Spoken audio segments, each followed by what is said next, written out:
The night I lost everything and found Jesus waiting. My name is Tasha Monroe. I'm 35, and used to live in a small town outside Tulsa, Oklahoma. That night, I sat in my rusted Chevy Impala behind a shuttered gas station off Route 66, clutching a duffel bag with everything I owned. The engine was silent. The heat was gone. Winter didn't care that I had nowhere to go.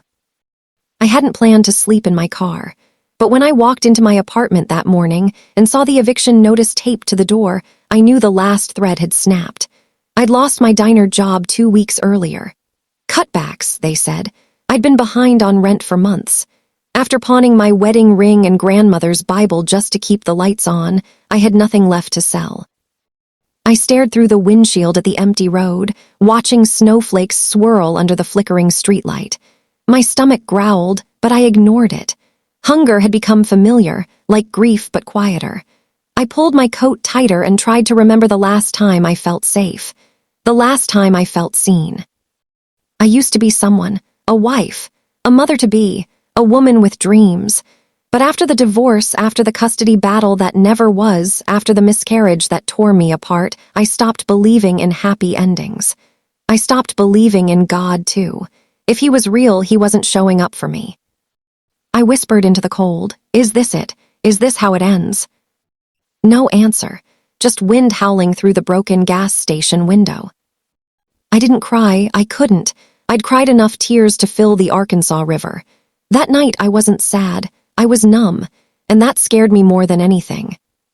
Because when you stop feeling, you stop fighting. And I was tired of fighting.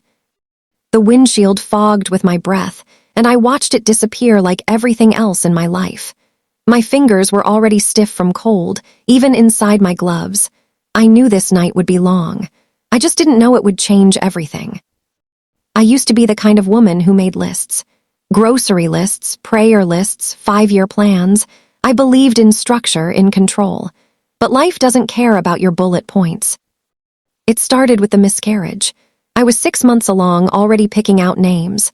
One morning, I woke up bleeding, and by nightfall, I was holding silence where a heartbeat used to be. My husband, Marcus, tried to be strong, but grief has a way of turning love into distance. We stopped talking. Then we started fighting. Eventually, he left. The divorce was quick, cold.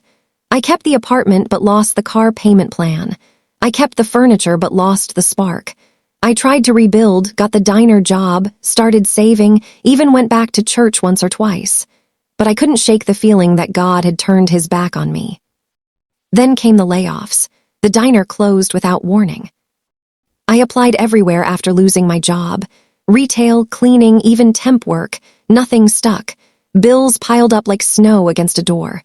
Friends stopped calling. Every time I looked in the mirror, I saw a woman I didn't recognize. Tired, hollow, forgotten. I stopped praying. I stopped hopping. I stopped believing that anything good could come back. The day I got the eviction notice, I packed what I could carry. 1 duffel bag. Some clothes, a blanket, a photo album.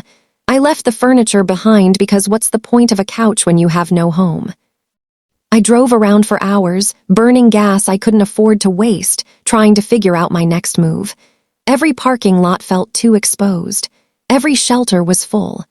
By midnight, I ended up behind that gas station, hidden from the road. I turned off the engine to save fuel and immediately felt the cold creep in. The night I slept in my car was the night I stopped pretending. It was bitter cold. I wrapped myself in 2 coats and the blanket I'd found in a donation bin behind the church. My breath fogged the windshield constantly. I watched it appear and disappear, appear and disappear. I thought about driving somewhere, anywhere, but I had less than a quarter tank and no money for gas. I thought about calling someone, but the shame was too heavy. I'd already borrowed too much, cried too much, failed too much. I stared at the car's ceiling and whispered, "I don't want to wake up tomorrow." That thought scared me, not because I wanted to die, but because I didn't care if I lived. I closed my eyes and tried to sleep, but memories kept flooding in. The sound of my baby's heartbeat on the monitor, Marcus laughing in the kitchen, my mom singing hymns while folding laundry. All those memories felt like someone else's life. Like I was watching a movie about a person who used to exist.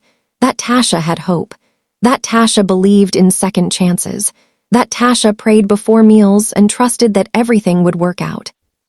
But this Tasha, this version sitting in a freezing car behind an abandoned gas station, she didn't know who she was anymore.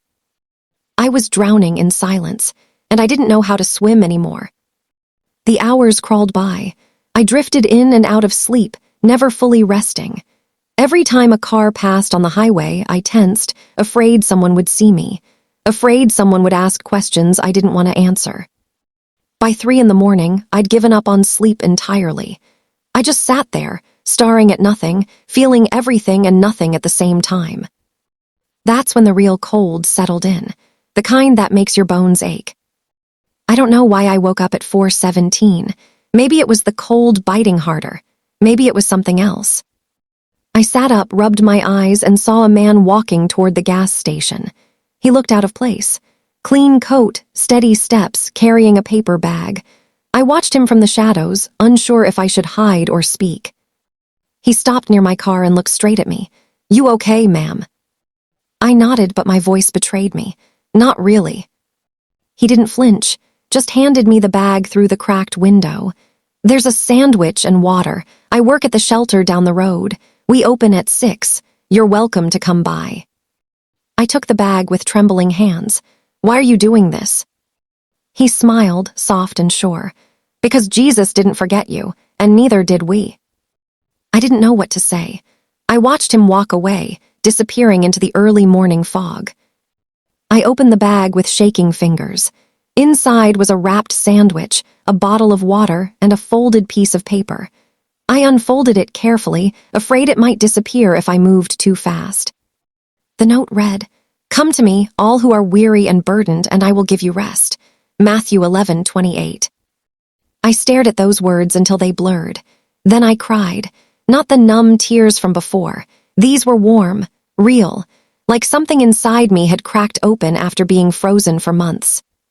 For the first time in forever, I felt seen. I ate the sandwich slowly, savoring every bite. It was just turkey and cheese, nothing fancy, but it tasted like grace. The water was cold and clean, washing away the dryness in my throat. I held the note against my chest and whispered, "Thank you." I wasn't sure if I was talking to the man or to God, maybe both. I showed up at the shelter that morning, unsure if I belonged. The building was old but warm, filled with the smell of coffee and the sound of quiet kindness. People moved around with purpose but without rush. It felt peaceful.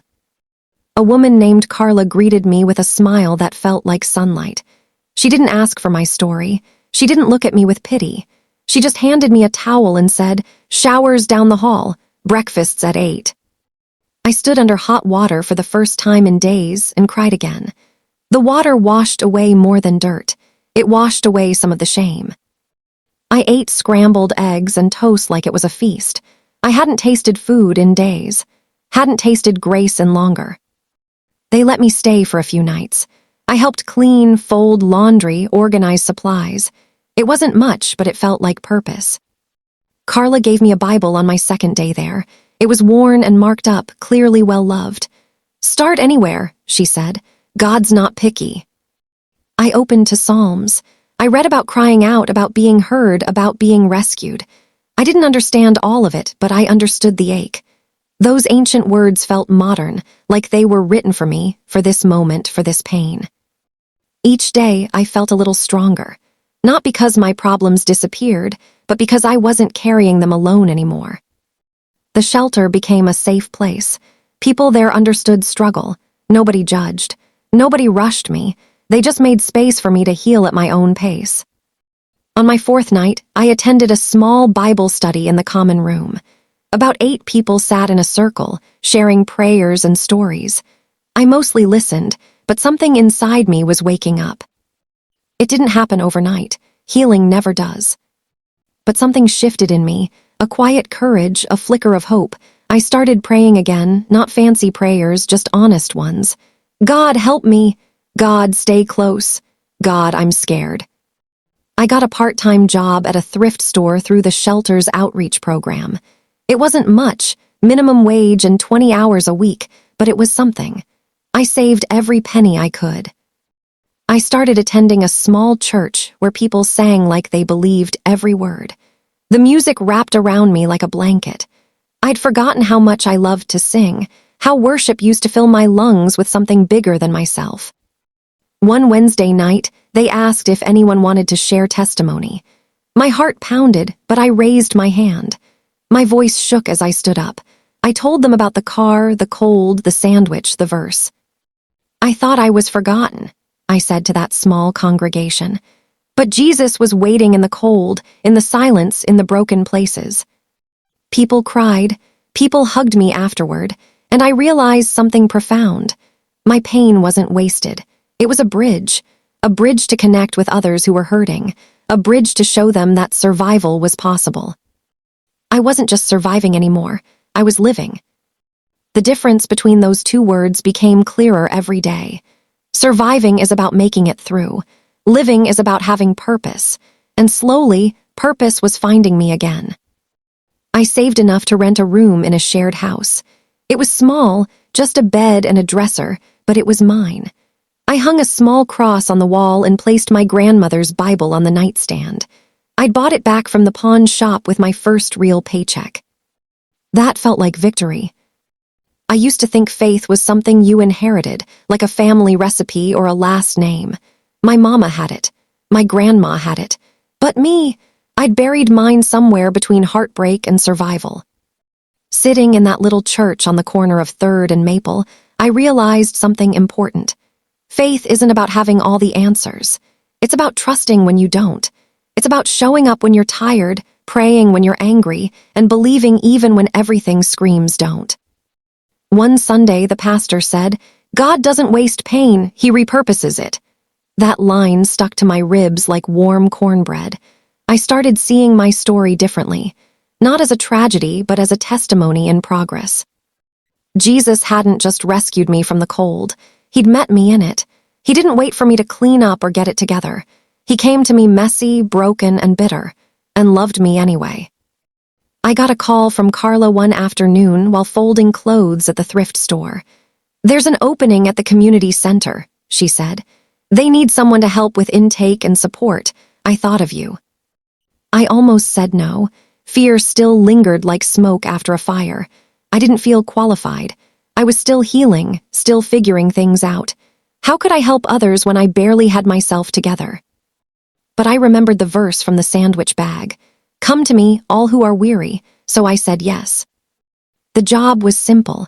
Greet people, listen, help them fill out forms, but it felt sacred. I saw pieces of myself in every face that walked through the door. The single mom with tired eyes, the teenager with nowhere to go, the man who hadn't spoken to his family in years. I didn't have all the answers, but I had empathy, and sometimes that's enough. One night, I sat at my borrowed desk in my rented room and wrote a letter to Marcus. I didn't plan to send it.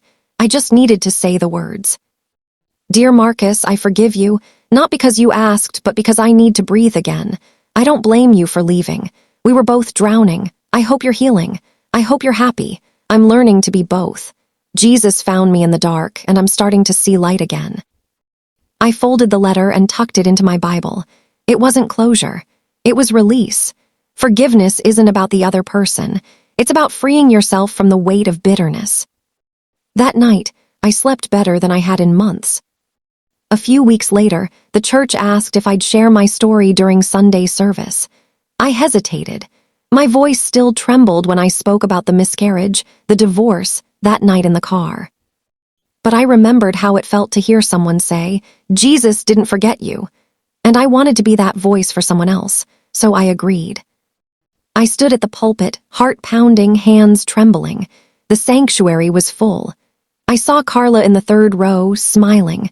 I saw faces I recognized from the shelter. I saw strangers who needed hope. I told them everything, the raw version, not the polished one. I told them about the cold, the silence, the sandwich, the verse. I told them how Jesus didn't fix everything overnight, but he fixed me. When I finished, the room was quiet. Then someone stood, then another. And suddenly I was surrounded by people who saw me. not as broken but as redeemed. That day I didn't just share my story, I stepped into it fully. I owned it. Every painful chapter, every tear, every prayer. It was mine and it was beautiful. I started unpacking my trauma properly after that. You can't heal what you won't acknowledge. One afternoon at the community center, a young girl came in with bruises on her arms and fear in her eyes. She reminded me of myself, not physically, but emotionally. That fragile look of someone who's been told they're not enough. I sat with her, listened, and prayed silently, and something broke open in me. I saw my own wounds, the miscarriage, the divorce, the nights I cried alone, and I didn't flinch. For the first time, I didn't hide from my pain. I faced it. That night, I journaled for hours. I wrote about the baby I lost, the marriage that crumbled, and the woman I used to be. I cried, but it wasn't despair. It was release. Healing isn't neat. It's messy and sacred, and I was finally ready for it. I found my singing voice again in the most unexpected place. A Wednesday night Bible study. Someone strummed a guitar and asked if anyone knew Amazing Grace. I hadn't sung in years, but the words came like breath. I once was lost, but now am found. I sang softly at first, then louder. People joined in, and for a moment I felt like I was floating, not above my problems, but through them. Music had always been my refuge, but I'd abandoned it when life got hard. That night, I remembered something crucial. Worship isn't about perfection, it's about presence, and Jesus was there in every note. I started singing every week, sometimes in church, sometimes alone in my room, sometimes while washing dishes at the community center. Music became prayer. Prayer became healing. One woman told me after service, "Your voice makes me believe again." I didn't know what to say to that. I just hugged her. One Friday morning, my phone rang. I almost didn't answer. I still flinched at unknown numbers, expecting bad news. "Hi, is this Tasha Monroe?" "Yes." "This is Linda from the Tulsa Women's Recovery Network. Carla recommended you. We're looking for someone to lead a support group for women in transition. Would you be interested?" I froze. Me? Lead? I was still healing, still learning. But then I remembered the girl with bruises, the woman in the mirror, the verse in the sandwich bag. "Yes," I said, "I'd love to." My hands shook after I hung up. This was bigger than anything I'd done, but it felt right, like everything I'd been through was preparing me for this moment. I called Carla immediately. "Did you really recommend me?" She laughed. "Of course I did, you're perfect for it." "I'm terrified." "Good," she said. "That means it matters." The first support group meeting was small, just 5 women and a pot of coffee. We sat in a circle, awkward at first. Nobody wanted to speak. Nobody wanted to be vulnerable. So I went first.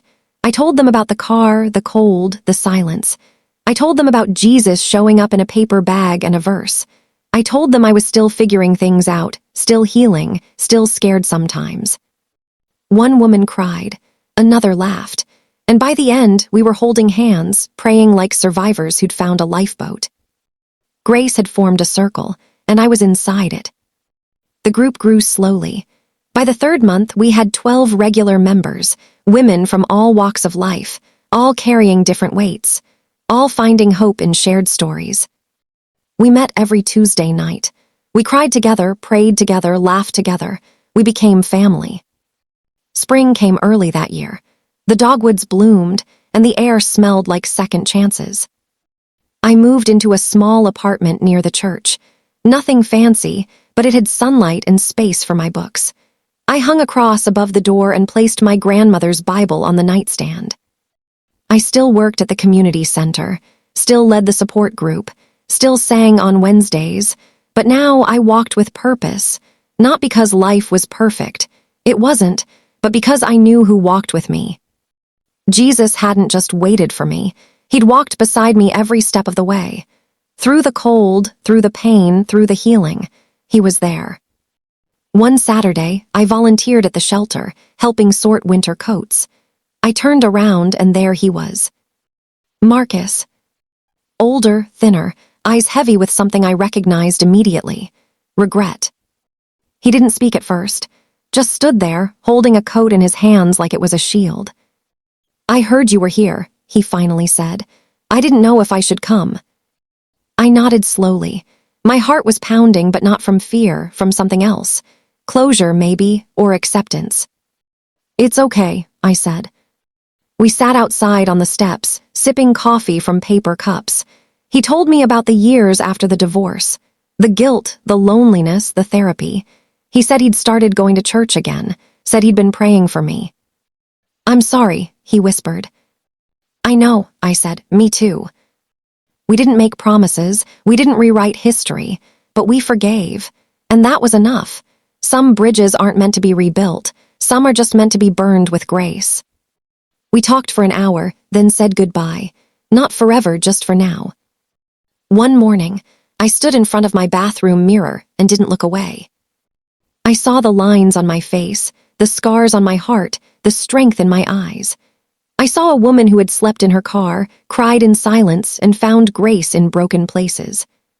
I whispered, "You're still here." And I smiled. Not because everything was perfect. It wasn't. But because I was no longer ashamed of my story, I was proud of it, every chapter, every tear, every prayer. I was becoming whole. The church hosted a community revival, and Carla asked if I'd share my testimony again. This time, on a bigger stage. This time with hundreds of people. I stood under string lights, heart pounding, hands trembling. Strangers, neighbors, women from the shelter, even Marcus sat in the crowd. I told them everything, every painful detail, every moment of grace. "Jesus didn't wait for me to be clean," I said into the microphone. "He came to me dirty, desperate, and done, and he loved me anyway."